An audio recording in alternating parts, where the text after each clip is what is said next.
Nurture and support begins in 3, 2, 1. Hey everybody, welcome back to another episode of Nurture and Support, a recommendation podcast. I am Mel at Karmic9 on Twitter. And hi everybody, I'm Kelly at KELLYTHUL on Twitter. And we are so happy to be back for episode 131, I guess. What a roll, man. They just keep coming. Yeah, whether anybody's listening or not, we're still here. So, just fun fact, I will argue our primary distribution mechanism is iTunes, which we have zero line of sight to how many people are downloading or listening to it there. But we put copies out on YouTube as well, on my YouTube channel, and it gives us at least a little feel. And I had planned to have YouTube be my early retirement plan, my option to kind of speed things along. And after $12.65 in earnings, which is the vast majority that's come within the last year, it's a little slow going. But episode 17, A Walk in the Woods with Graham Parker, I believe is the title of the episode, has generated like 35% of the revenue inexplicably. Wow. So, it was a good episode, though. Graham Parker, A Walk in the Woods was a great book, a better audiobook. So, yeah, I guess. But inexplicably, it is just crazy viewed. Every week, it's the one that's viewed a lot. So, yeah. Well, for those of you out there who are listening who haven't listened to that episode, you should get on Kelly's YouTube channel and listen to it. And we might, get half a penny. So go for it, guys. We appreciate it. Yeah, matter of fact, if you want, go to the playlist, watch the first one, and then if you got something to do, just walk away. Let it just play and just play and play. Let it go. Go to bed. Mute the volume. It'll be all right. Yeah. Do us a solid. Yeah. So speaking of YouTube, our last episode, Kelly gave a great YouTube recommendation that he talked about the joy that was present in the videos. And I mentioned that I had been watching some new YouTube channels to me with a similar thing. They brought me joy because the person making the videos was so full of joy about the things that they were doing. So that's my recommendation this week is a YouTube channel. It's the YouTube channel of Yvonne Williams, and that's YVONNE Williams. So she has a website called Back to Earth Creations. And what she does is makes all kinds of cool craft stuff that she sells at booths at conventions, sci-fi conventions, anime conventions, and craft fairs. So she's reminds me of a younger version of me in that she can't pick one thing to like. So she does everything. Only she's way happier than I've ever been. And so I applaud her for that. But she's also has a few videos where she talks about her chickens and she raises rabbits and she's into gardening. So I don't have rabbits, but the chickens and the gardening thing I attempt to get better at every year. But her main stuff that she does is wire wrapping of jewelry. She does a lot of leather crafting. So if you know anyone that's in the market for a custom made and dyed leather corset, they make some really cool corsets, y'all. And she's really big on custom work. So even if she doesn't have something up on her website for sale, if you want something similar but in a different color, just drop her a line because she's always doing custom work. In fact, that is a lot of what her videos are she's videoing herself making a request by a client. So it's really pretty interesting. She crochets as well, but she takes so much joy in the things that she does. She surprises herself at how good it comes out a lot of times, and it just tickles her. And she's just laughing like a maniac, and she's so happy, and it makes me happy watching her being happy. I am incidentally a huge failure at wire wrapping, but she's convinced me that I might once again give it a try. If you've ever tried anything like that, it's a lot harder than it looks. It looks like you're just going to bend some wire around some stuff and it's going to come out looking really cool, but it takes a little bit of finesse. So she is actually I have even taken wire wrapping class before, and I still suck. Her wire wrapping is better than the class that I paid for. So, and she has a million videos on wire wrapping. But that's not all she does. She does polymer clay, which I've talked about before. I like polymer clay. So she does a lot of polymer clay stuff as well. And I'm really upset that I didn't get this recommendation out before this happened. But one of her recent videos, she was totally geeking out because Adam Savage linked to one of her videos on his Facebook page. And she was having a full-blown joy meltdown, geeking out that Adam Savage noticed who she was. And I would be the same way. So I'd probably be worse. Yes. So that video, in case you didn't see it from Adam Savage's Facebook page, is the Dragon Eye of Sauron video that she made. What this is she takes a glass cabochon and she paints on the back of it in many layers. What looks like from the other side by the time she's done is the coolest dragon eye, or Eye of Sauron, that you've ever seen. And if you're not into going to these conventions and looking at fantasy themed jewelry, because I'm a total Etsy hoe, I look at Etsy all the time, so I see all kinds of this stuff. It's a big thing in jewelry, even decorating journal covers, doing all sorts of things with it, is making these big dragon eyes that you can then put eyelids on in polymer clay or do all sorts of cool stuff. But this is the best dragon eye I have ever seen from a multitude of videos on YouTube and from all of the stuff I've seen that's been handmade on Etsy. This particular eye is just phenomenal. So if you do nothing else, watch all of the effort that goes into making this eye, and she's using pretty easy materials to find. She's actually making this eye with a glass cabochon that you're probably going to have to order online. So, but nail polish. So what's a cabochon? It's a glass dome. I'm sorry. It's a jewelry term. Any possible jewelry makers out there know what cabochons are. So it's just a glass dome. So what it does is when you some people, when they make eyes, they just print out a picture of an eye and then they will glue it to the back of the cabochon. Because glass, you can get all sciencey here, refracts what's on the back of it. It has a magnifying effect. So it really makes it look pretty cool, even if it's just paper. But a lot of the ones that you'll see scattered around the internet, that's the easy way to do it, is to find an eye somebody's made in Photoshop, print it out on glossy paper and stick it to the back of this cabochon, and there you go, you have an eye. She goes through painting layer after layer after layer after layer after layer of all, I don't even know how many colors of nail polish, and of all things, that's what she's using is nail polish to make it, and it's a cool eye. So Adam Savage was duly impressed and enough to put it on his Facebook page. I saw this video before Adam Savage, so I'm jealous now that he got to post it on his Facebook page before I got to recommend her on Nurture and Support, because totally we would get her so many views. Absolutely. And I think, if nothing else, Adam now owes us putting a link to A Walk in the Woods with Graham Parker on his Facebook page. Yes. So that's a good place to start. That's actually the first video of hers that I watched, I don't know, maybe a month ago. And I've been working through her catalog. She's been doing this for a while, and she posts something pretty much every day, whether it's just a vlog of her talking about her chickens or her garden or her rabbits. It's not always a tutorial every day, but her tutorials are really thorough. Most of the time, she is showing you the entire thing from start to finish. There's no speeding it up or stopping while she does something off the camera, usually. Some of the complicated wire wrapping, she does do that, but she's showing you how to get the pattern started, and then when you have to do that for 30 minutes to get your pattern established, she's not going to make you sit there the whole time for that. But it's a really cool channel. I totally recommend that you at least go check out that Eye of Sauron, because that's pretty cool.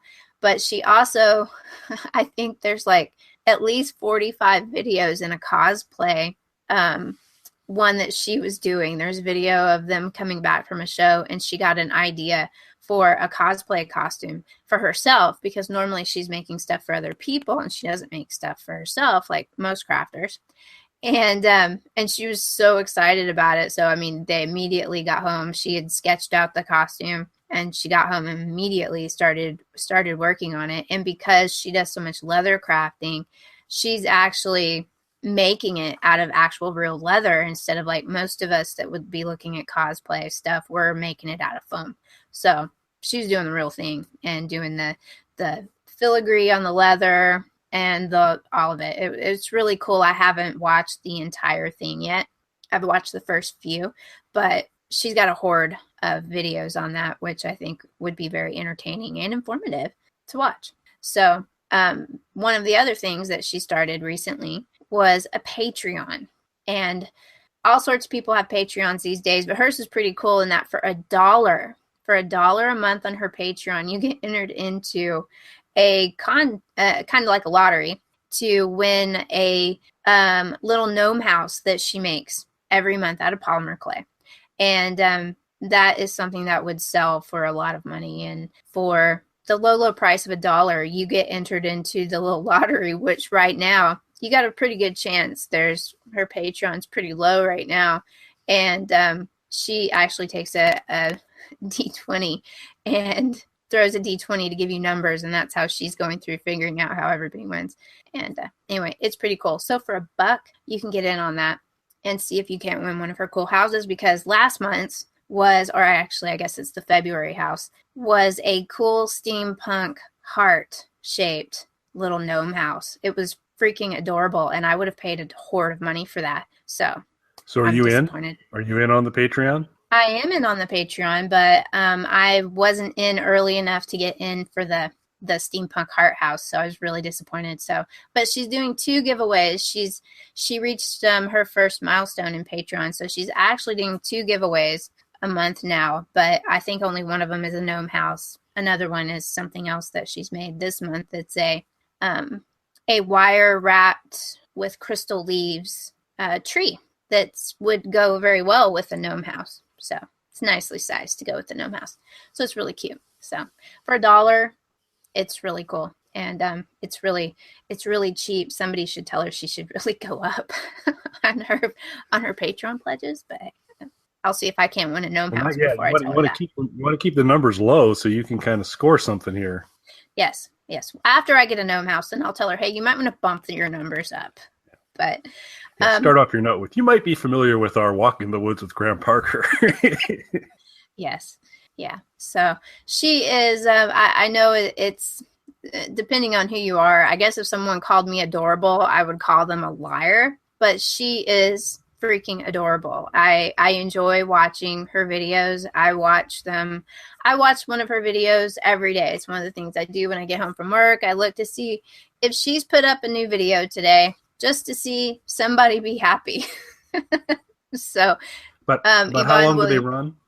If it's a day where she's just putting up one of her vlog episodes, it could be anywhere from 5 to 10 minutes, but her tutorials tend to run usually at least half an hour. Some of them have been well over an hour, depending on how complicated something is that she's trying to show. So she has lately been pretty much saying in her videos that she's trying to show the entire process. So for one, if you're going to try to do what she's doing, that you have an idea of how long it's going to take you to sit down and do it, which is useful. Now, me trying to do that without really having any clue, I wouldn't take anywhere close to her time because she knows what she's doing. But it does give you an idea of how long it takes a pro to do this. And so, hey, if you're only 3 times that long, then maybe you're not doing too bad. So her video today was actually one I really like, and it might be a little out of my skill set to start off with, but it was, I think she calls it a DIY leafless tree pendant. You know, the image of the leafless tree with the gnarly roots in a circle. I always call those tree of lives, Celtic tree of life. But that symbol gets used in a lot of different stuff. So she didn't give it a technical name. It's a leafless tree in a circle. but it's wire. The whole thing is wire wrap. The tree is made out of wrapped wire, and she goes through the entire process from start to finish, from pulling the wire off her spools and cutting it to starting wrapping the whole thing. I think that video ran about 45 minutes thereabouts. So I would never be able to do that in 45 minutes, but it does give you an idea of how long something like that takes people. So, and that's a really cool pendant if you're into that. So I am, so I like it. But her name is Yvonne Williams on YouTube, and her website is Back to Earth Creations, which you can check it out to see some of the stuff that she might have for sale, it's really inexpensive. I was really shocked at how inexpensive all of that jewelry is. It does take a while to make. And then she does chainmail. I didn't mention that before. She does chainmail. Now we're talking. Yeah, they make chainmail bikinis. Also, not in the market for one of those. Yeah. So all of the different kind of chainmail jewelry, and she's really big on doing custom work. So if there's some sort of chainmail, something that you're looking for, hit her up, because I have a feeling her custom prices are probably about as inexpensive as the rest of her stuff. And she's really willing to help people. And like I said, most of her videos, she's doing something that's been requested, a custom job that someone has, emailed her about. Could you make me this? That tree today that she made, that was something a client hit her up to make custom for him. So anyway, it's really enjoyable. Well, I'm not in the market for a leather corset. However, I have done a little cosplay and was very, very proud of my Kylo Negan that I came up with a nice little mashup there. And I'm working on my next one that involves Braveheart. And so I need one of these, and there's a term for it. I don't know what the top leather gear is that Braveheart wears, but the chest plate type thing. Yeah, it's like a big leather vest. Yeah, it kind of looks like a leather vest. Yeah. Not a corset, I'd like to point out again, but that. Yes. But that would be a component I need, and I'd been looking to figure out, again, as you talked about, could I do that in foam and make it look halfway reasonable? But I might just have to price her out, because that would be nice to have someone do a good job. So yeah, it sure sounds like she would. I imagine she would. They do a lot of leather crafting. I'm not really into leather, but you can learn a lot from watching leather crafting for other purposes. I learn a lot watching a lot of leather videos, even though I don't use leather. So really interesting. And yeah, it can't hurt to ask her, and she probably knows exactly what it is you're looking for. Yeah. So, but yeah. All right. Well, that's awesome. And it was, so this one's going to probably rival past recommendation yours, Punish Props, which I am a regular consumer of these days. Love that channel. And they're fairly happy people, but she sounds like she's like at a whole nother level of happy. So she's really happy. Cool. She just excellent. Well, now I feel bad. Uh-oh. Because you gave a recommendation that I'm absolutely going to use, and I'm going to give a recommendation that I'm pretty sure you're going to ignore. But okay, that's because it's a sports ball thing to a degree. But I think actually, I don't know. There's enough that's intriguing about it that you might at some point take me up on this. This is kind of interesting because our good friend Mike, who's I think I may have mentioned this last time we got together, has started a new podcast called The Opium Den, and he's really doing a great job with it. Maybe a recommendation on a future Nurture and Sport, but about 5-minute videos on YouTube, interviews, Mike and somebody else. He edits it down pretty quick and has a nice kind of visual going along with the conversation. And his first 3 have each kind of garnered right around 3,500 views each. So they've done fairly well. And I was one of them. And so he had Christian Menses on and me and then Vex X. And so it's kind of like, I'm bookended by 2 considerably more interesting people, but they've all done pretty well. But when I did my one with Mike, his conversation was around how do you pick recommendations for Nurture and Support versus Squat Cobbler and the process to go there. which adds further irony to this recommendation because this is probably more of a squat cobbler recommendation, but I don't know. At the end of the day, I just wanted to give this a shot. I knew it's a long shot. You're going to be interested in it, but I still want to make the recommendation, and I really did enjoy it. So my recommendation for this week, this will be actually the third 30 for 30 by ESPN recommendation I make to Mel, who's not a big sports fan. Yes. In my defense, the first one was about South African rugby and was kind of interesting and had some political angles and stuff to it, so had a shot for there. I think the second one was about the 85 Bears, which is awesome, but probably didn't ring any bells for you, in all reality. But they're fascinating people. So this may fall a little bit closer to the Bears, but this is another 30 for 30, and it just came out recently, and it's called This Was the XFL. So let me stop there for a second and say, do you know what the XFL is? I do not. Extreme Football League? That was actually from a copyright perspective taken. So when they came up with this league, but it's football, and it was a football league that ran for 1 year. It was a co-partnership between Dick Ebersol of NBC. Dick Ebersol is the guy who brought us Saturday Night Live, who brought us Sunday Night Football eventually, was the youngest television executive in history, highly respected guy, and Vince McMahon. Not highly respected. Not as highly respected. Runner of the WWE. Yeah, see, I know sports, y'all. I know who Vince McMahon is. There you go. See? So NBC, this is basically a documentary about the XFL and the one season it ran. And what an interesting season it was. NBC had traditionally NFL football, huge moneymaker for networks. They kind of decided it was a buyer's market, and so they buy these like 5-year plans with the networks. And they came forward 1 year and say, well, if you want to do us, if you want to broadcast our stuff now, it's going to be this ridiculously high amount. And NBC kind of said, we're out.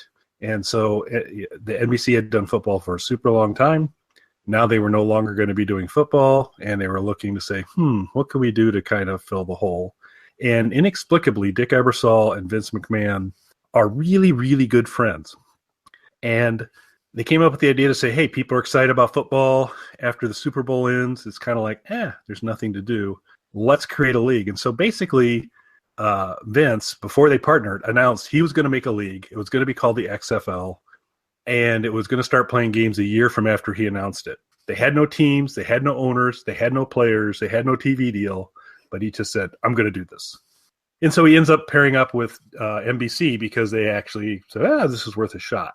And so they kind of just tell the story of the XFL. And the concept behind it was, Vince is a showman. And so they were introducing new things. They said, well, the NFL stands for the No Fun League. And so the XFL is going to be fun. It's going to be rough and tumble. And a lot of the early promos showed the players dodging like mortar fire. And, there were actual surveys they did where people assumed that there was a possibility that the defensive players would be able to hit the offensive players over the head with chairs. They weren't really sure exactly how the league was going to work out. But it was like, this isn't going to be sissy football. This is going to be real football, including some very interesting changes to the rules. Like NFL games start off with a coin flip. XFL games start off with, they put the ball in the middle of the field. They put 2 players 35 yards away from it and say, go get it. And whoever gets the ball gets to receive the kickoff. Much more exciting than a coin toss. Yes. So also tended to injure a lot of players. So they had to eventually tweak that. Before the season started, I don't want to spoil much of the documentary, but just one other kind of pretty cool moment is they had their own blimp. They had the XFL blimp. Their football was a black football with a couple of red stripes on it. The blimp looked just like the football. And they were going to fly it over an NFL game because they said, the NFL doesn't own the airspace over the nationally broadcast game, so we're going to fly the XFL blimp over the game. Unfortunately, it crashed into a seafood restaurant, and it never made it over there. So not an auspicious beginning from there. But it's super fascinating to kind of hear what they were doing and the different angles, and a little sad because what you see is it kind of started off like maybe this is going to be okay, to them very rapidly, particularly Dick Ebersol, going like, oh crap, this is not going to work out at all, is it? And so Vince starts doing his Vince thing and starts introducing more wrestling-like concepts and a lot of these set pieces and all those types of things. Their use of cheerleaders in the XFL paralleled much more the wrestling. I was going to bring up stripping cheerleaders as a possibility. Pretty darn close. Actually, and I won't spoil it, but funny you should mention strippers, because there will be mention in this documentary of strippers before it's all said and done. All right. As all things are wrapped up. But I won't give any additional context. But good call. Good call on that one. But it is super interesting to see, and what I always remember the most, and most people who know anything about the XFL at all remember this one thing, is because this was the fun league and they wanted players to express their, express themselves. Yes. The names on the back of the jerseys, they were allowed to put whatever they liked on the back of their jerseys. I can imagine that went well. So there was one guy that chose Teabagger, which was probably bad. I would say it was pretty bad, which had to put the announcers in a tough spot. But the most famous one was He Hate Me. There was one player that had He Hate Me as his name, which nobody really understood, but everyone loved. Yeah. And I won't spoil it for you, but because I had never understood. It's not He Hates Me, it's He Hate Me. I never understood what that meant, but in this documentary, the great mystery of He Hate Me is revealed. And it makes perfect sense when it's explained actually by the player on the way he came up with it. But it's fun. So it's a real interesting. It's all happened in 2001. It's an interesting process of some creative minds coming up with something. Two very close friends, one of which determines early on, oh crap, they had made a 2-year commitment to this. And basically by the end of the first season, it was like, this is really not going to happen anymore. And so it's like, how do I tell my good friend and person I'm contractually obligated to do another season of this that we really need to put this thing to sleep? And so there's a little bit of that personal dynamic. There's all the silliness around what they did. And it's pretty interesting. So it's ESPN's 30 for 30. This was the XFL. It is pretty fun to watch. If you don't catch the whole thing, you can go onto YouTube and catch a couple snippets. That will be pretty good. But I thought what might be fun before we wrap up this recommendation is to quiz Mel a little bit. No. There were 8 teams in the XFL and in 2 divisions. So in one division, there was Orlando, Chicago, New York, New Jersey, and Birmingham. Okay, so Orlando, Chicago, New York, New Jersey, and Birmingham. Okay. I'm going to give you some nicknames for each of the teams. See how well you can do to line them up. Okay. The Rage, R-A-G-E, The Rage. New York? That was actually Orlando. Oh, yeah, shocking. The Hitmen. The Hitmen. Birmingham. That was actually New York, New Jersey. Okay, see, I'm not good with the sports ball. The sports ball. We'll try just the other. We'll give you just another shot at the other division here. Other division is Los Angeles, San Francisco, Memphis, and Las Vegas. Okay, Vegas. Vegas has to have some good stuff. Okay, so the Maniacs with an X. The cities again: Los Angeles, San Francisco, Memphis, and Las Vegas. Vegas. Nope, it's the Memphis Maniacs. Memphis Maniacs. Okay. How about the Outlaws? The Outlaws. Vegas? Ding, ding, ding. There you go. Woohoo! Los Angeles Extreme, San Francisco Demons, Memphis Maniacs, Las Vegas Outlaws, Orlando Rage, Chicago Enforcers, the New York, New Jersey Hitmen, and the Birmingham Thunderbolts. All right. So where did they get these players? They were available. They were not playing in the NFL. There were a few. Tommy Maddox was like the best player in the XFL, quarterback. He quarterbacked the team that won the $1 million game, their Super Bowl. And he ended up going and playing in the NFL. He was in the NFL. He got cut. He played in the XFL for a year. He went back to the NFL. He Hate Me went into the NFL for a little while. Had a little bit of business. So if they survived XFL, they got a shot at the NFL. A few of them did. A few of them, they weren't good enough to make the NFL, but they made the XFL. But then when it was done, they still weren't good enough to make the NFL. Yeah. But it's fun. That actually sounds interesting. It does. It is, and it's and it was the moment. So this was a serious venture. Vince McMahon's a very creative guy, has a lot of ideas on how he wants to do things. But Dick Ebersol is a little more, mainstream, but also incredibly intelligent in putting things together. And he was like, so Vince is going to kind of be in the background for this, I'm pretty sure. But on opening day, you got Vince striding out to midfield, going, "This is the XFL." And they cut to Dick Ebersol going like, "Oh boy," and kind of trying to go, "Okay, we're going to have to see how this plays out." But it's interesting on a lot of fronts, just the creative. And there's actually some innovations that they did introduce more about how a game is broadcast that the NFL picked up on. And they actually pulled in, and we were done first in the XFL, and now the NFL does it. And so there were a few things that kind of carried forward. Then there were a lot of things that didn't, that probably didn't translate well. Well, that you said it was in 2001. That had to be a rough year to try to do XFL, So not surprised it only made it one season. I mean, come on, we had a lot going on that year. There was a few things. There was a few things going on then. But that was kind of fun. They should probably try that again right now, because I think we are really, as a nation, in the mood for some blood sport. That's right. This could be the time where I think they need to try it again. Put some spikes on the football, put some spikes on the helmets, and let's go for this. It was pretty funny, and I don't know exactly why this happened, but so I mentioned it was like a black football.